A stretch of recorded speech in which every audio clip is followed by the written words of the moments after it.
बिस्मिल्लाहिर्रहमानिर्रहीम। अच्छा जी, last lecture में हम 13 क्वेश्चन वो कर चुके थे। चैप्टर 9 पार्शियल फ्रैक्शन स्टार्ट किया हुआ था। आज हम क्वेश्चन नंबर 14 देखते हैं। इसमें भी हमने आइडेंटिटी इक्वेशन लिखनी है और हमारे पास है x5 divided by X square minus 1। तो देखें, ये प्रॉपर फ्रैक्शन नहीं है क्योंकि ऊपर पावर ज़्यादा है नीचे कम है, लिहाजा पहले हमें डिवाइड करना पड़ेगा। तो देखें, हमने डिवाइड कर लिया। x5 अंदर है और बाहर है x पावर 4 माइनस 1। तो इधर से पहला देखें तो x टाइम जाएगा, तो x ऊपर लिख दिया। अब इस x को दोनों से मल्टीप्लाई करेंगे, x इंटू x4 x5 हो जाएगा, x into minus 1 minus x हो जाएगा। अब हमने डिफरेंस तफरीक करना है तो अलामतें बदल जाएंगी। ये x5 कैंसिल हो जाएगा क्योंकि ऊपर वाला प्लस है नीचे वाला माइनस है, और यहाँ प्लस x बच जाएगा। अब क्वोशंट जिस रकम से डिवाइड हुआ वो भी x है और जो रिमाइंडर है वो भी x है। तो हम लिखने का तरीका ये x यहाँ प्लस रिमाइंडर डिवाइडेड बाय जो निचली रकम है डिनोमिनेटर वो लिखती है x पावर 4 माइनस 1। अब ये जो है x पावर 4 माइनस 1 इसके फैक्टर्स बनाए जा सकते हैं। असल में ये x स्क्वायर का स्क्वायर माइनस 1 का स्क्वायर है, जिससे कहते हैं a square minus b square. तो वो एक दफ़ा प्लस एक दफ़ा माइनस आ जाएगा, इसलिए हमने लिख लिया x square minus 1 x square plus 1। इनको ज़रूर देना तो यही आता है, यानी ये है एक्स स्क्र का स्क्र माइनस 1 का स्क्र, तो एक दफ़ा माइनस एक दफ़ा प्लस। अब ये जो पहला है ये फिर हमारे पास ए स्क्र माइनस बी स्क्र आ गया, तो हम लिख सकते हैं एक्स माइनस 1 एक्स प्लस 1। तो ये याद रख लें, जब भी पहली रकम स्क्र हो या पावर 4 हो या पावर 6 हो, इस तरह हो, तो वो ए स्क्र माइनस बी स्क्र बनता है, दरमियान में माइनस होना चाहिए। ये हो गया। अब ये लीनियर फैक्टर है, ये लीनियर फैक्टर है, और ये जो दूसरा था ना जिसको हमने सॉल्व नहीं किया, ये क्वाड्रेटिक है और ये हल नहीं होता, ठीक है। अब इसके जो आइडेंटिटी इक्वेशन लिखने का तरीका है, एक्स उस तरह लिख दिया, यहाँ आ जाएगा a divided by x minus 1, यहाँ आ जाएगा b divided by x plus 1। और ये चूंकि क्वाड्रेटिक है लिहाजा इसमें दो आते हैं कांस्टेंट c और d, cx प्लस d आएगा और नीचे वो डिवाइड हो जाएगा। इस तरह ये हमारा 14 क्वेश्चन है, इनके पहले हमें इसमें डिवाइड करना पड़ेगा। 15 क्वेश्चन वो कहता है इसकी भी आइडेंटिटी इक्वेशन लिखें। तो ऊपर देखें मैक्सिमम पावर 4 है, नीचे ये स्क्वायर है और अंदर भी स्क्वायर है, तो 4 ये हो गया और एक ये 5, यानी कि अब ये जो है प्रॉपर फ्रैक्शन फॉर्म है, इसको हम डिवाइड करने की जरूरत नहीं है। अब ये लीनियर फैक्टर है तो a ओवर ये आ जाएगा। अब अंदर जो फैक्टर है ये क्वाड्रेटिक है और मजीद हल नहीं होता, ठीक है, और ये रिपीटेड है यानी कि स्क्वायर भी है, तो एक इसके हम लिखेंगे और दूसरा स्क्वायर वाले का लिखेंगे। तो जो अंदर क्वाड्रेटिक है उसके लिए लिखेंगे bx प्लस सी, और फिर जो रिपीट हो रहा है स्क्वायर के साथ ये चूंकि bx और c है तो फिर आगे d बनता है dx प्लस e। तो ये हमारे आइडेंटिटी इक्वेशन बन गई है।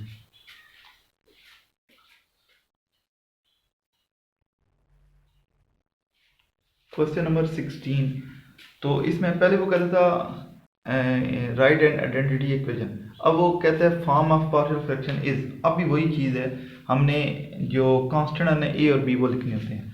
अब हमारे पास है 1 over X plus 1 x minus 2, तो ये भी लीनियर फैक्टर है, ये भी लीनियर फैक्टर है, लिहाजा बन जाएगा A over X plus 1 plus B over X minus 2। ये फॉर्म ऑफ पार्शियल फ्रैक्शन हो गया।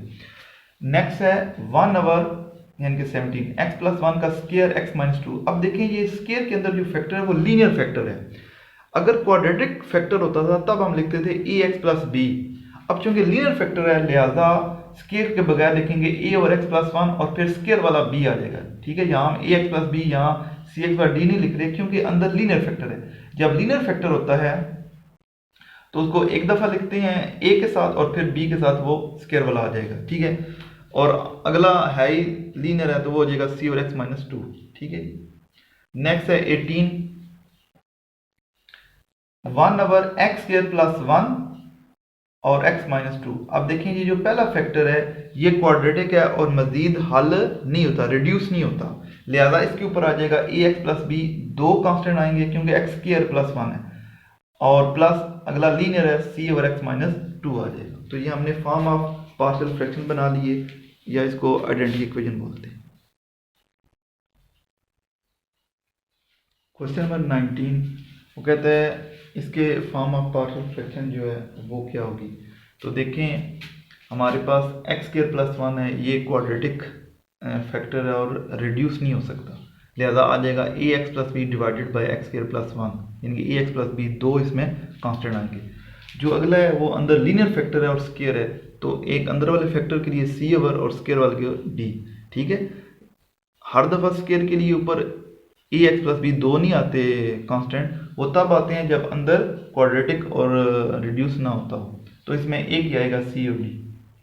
Last question 20, 1/x³ minus 1 into x square plus 1।